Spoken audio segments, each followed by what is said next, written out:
Bienvenidos a El Enviado. Desde el principio de los tiempos, la humanidad ha estado sujeta a una ley física, biológica e inquebrantable, la ley de la entropía.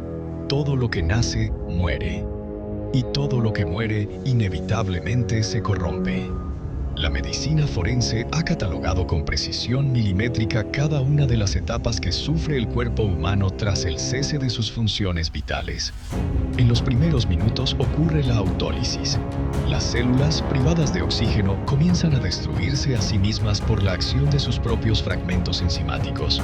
Horas más tarde, el rigor mortis congela las articulaciones, mientras la putrefacción bacteriana comienza su trabajo destructivo, transformando la materia en polvo.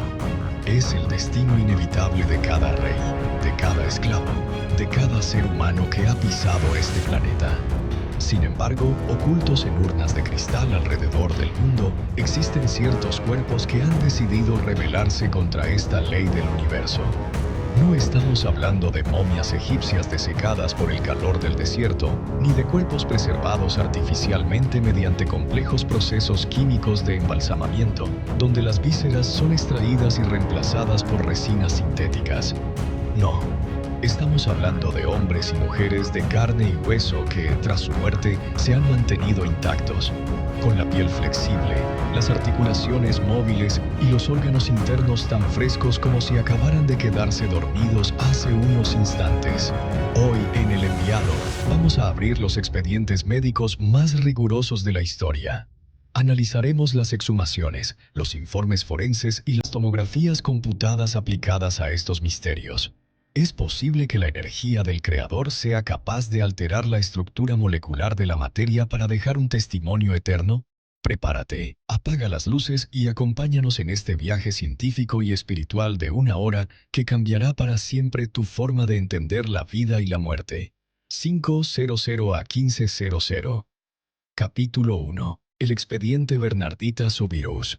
Viajemos en el tiempo hacia el año 1879, a la pequeña localidad de Nevers, en Francia.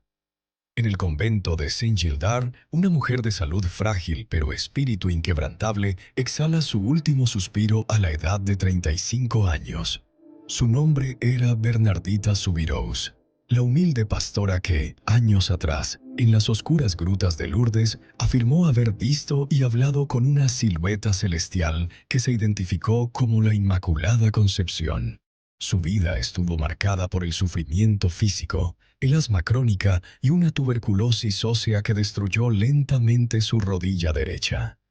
Tras una larga y dolorosa agonía, Bernardita muere. Su cuerpo es depositado en un ataúd de madera de roble, sellado con plomo, y enterrado en una cripta húmeda en el jardín del convento. Un lugar donde, según las leyes de la física y la química ambiental, la humedad y los hongos deberían haber reducido sus restos a un montón de huesos en menos de una década. Pasaron exactamente 30 años. En 1909, como parte del riguroso proceso de beatificación exigido por las leyes canónicas de la Iglesia Católica, las autoridades eclesiásticas, acompañadas por un equipo de médicos forenses y científicos de la universidad local, se dispusieron a realizar la primera exhumación oficial del cadáver. Los operarios rompieron el sello de plomo y levantaron la pesada tapa de roble. Lo que los ojos de los médicos vieron en ese instante desafió toda lógica académica. Leamos textualmente el acta oficial redactada por el cirujano principal, el Dr. C.H. David. El ataúd fue abierto. El cuerpo no presentaba ningún olor a putrefacción. La piel estaba en un estado de conservación perfecto. Las manos, que sostenían un rosario completamente oxidado por la humedad, estaban blancas y con las uñas intactas. La cabeza estaba inclinada hacia la izquierda y las facciones del rostro mostraban una expresión de serenidad absoluta. La boca estaba ligeramente entreabierta, dejando ver los dientes perfectamente alineados. No se observaba deshidratación celular ni hundimiento de las cuencas oculares. Los médicos quedaron estupefactos. La humedad del subsuelo había destruido los metales del rosario y los crucifijos dentro de la caja, pero la carne de Bernardita permanecía inmune. Los científicos procedieron a lavar el cuerpo con agua y alcohol, descubriendo que la musculatura mantenía cierta elasticidad. Tras tomar notas minuciosas, el cuerpo fue vestido con ropas nuevas y vuelto a sepultar bajo el mismo suelo húmedo. Capítulo 2. La prueba reina de la medicina forense. La historia de la ciencia nos enseña que un fenómeno puede ser una anomalía temporal, por lo que era necesario esperar. En el año 1919, 10 años después de la primera apertura, las autoridades ordenaron una segunda exhumación, esta vez liderada por el prestigioso doctor Albert Jordan, un médico legista escéptico que pretendía encontrar los signos lógicos del paso del tiempo que el examen anterior supuestamente había pasado por alto. Cuando la tapa se retiró por segunda vez, el doctor Jordan experimentó el mayor choque de su carrera profesional. El cuerpo seguía exactamente igual. No se había producido momificación ni saponificación. El proceso químico donde la grasa corporal se convierte en una especie de jabón ceroso debido a la humedad. El informe de Jordan detalla que la piel seguía siendo flexible al tacto y que, al realizar ligeras presiones sobre los miembros superiores, estos recuperaban su forma original sin romperse. Pero el examen definitivo ocurrió en 1925, durante la tercera y última exhumación. En esta ocasión, la iglesia contrató al doctor Talón, un anatomista de renombre, para que realizara una disección parcial y extrajera reliquias internas para su análisis de laboratorio. El doctor Talón introdujo un bisturí en el costado del cuerpo de Bernardita.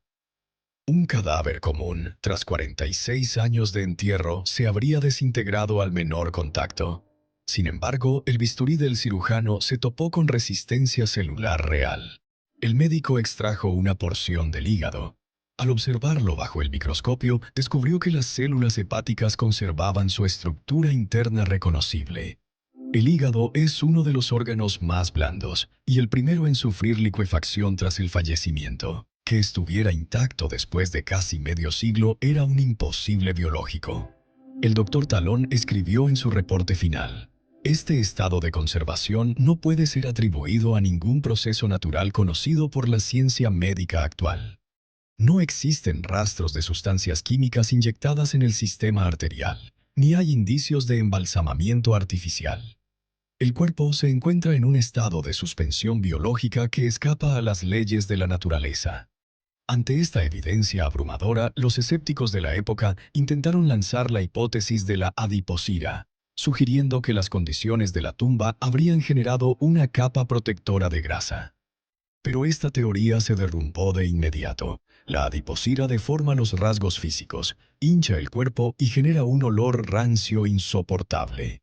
Bernardita, en cambio, lucía exactamente igual que el día de su entierro y emanaba una fragancia suave. Para proteger su piel del contacto con el aire moderno, los científicos aplicaron una finísima capa de cera transparente sobre su rostro y manos, diseñada por una destacada firma estética de París, y colocaron su cuerpo en la Basílica de Nevers, donde hasta el día de hoy millones de personas pueden contemplar el milagro con sus propios ojos. Capítulo 3. El pulso cuántico del Santo Sepulcro. Dejemos por un momento los laboratorios de anatomía en Francia y trasladémonos al epicentro geográfico de los milagros de la historia, la ciudad vieja de Jerusalén. Cada año, durante la celebración del Sábado Santo de la Iglesia Ortodoxa Oriental, ocurre un fenómeno que ha sido catalogado como el evento sobrenatural continuo más antiguo y documentado de la humanidad: la aparición del fuego santo. El escenario es la Basílica del Santo Sepulcro, el templo construido directamente sobre la roca de la tumba vacía, donde el enviado fue sepultado tras su crucifixión. Para entender la magnitud de lo que ocurre aquí, debemos comprender primero el nivel de paranoia y seguridad que rodea este evento. Desde hace siglos, las autoridades civiles, históricamente los soldados del Imperio Otomano, luego los oficiales británicos y hoy en día la Policía del Estado de Israel, ejecutan un protocolo de inspección militar ultra estricto. Horas antes de la ceremonia, un equipo de oficiales ingresa a la edícula, la pequeña capilla de piedra que encierra la tumba. Revisan cada rincón, cada grieta de la roca y cada rincón del altar para asegurarse de que no haya fósforos, encendedores, pedernales, fósforo blanco ni ninguna sustancia química o inflamable oculta.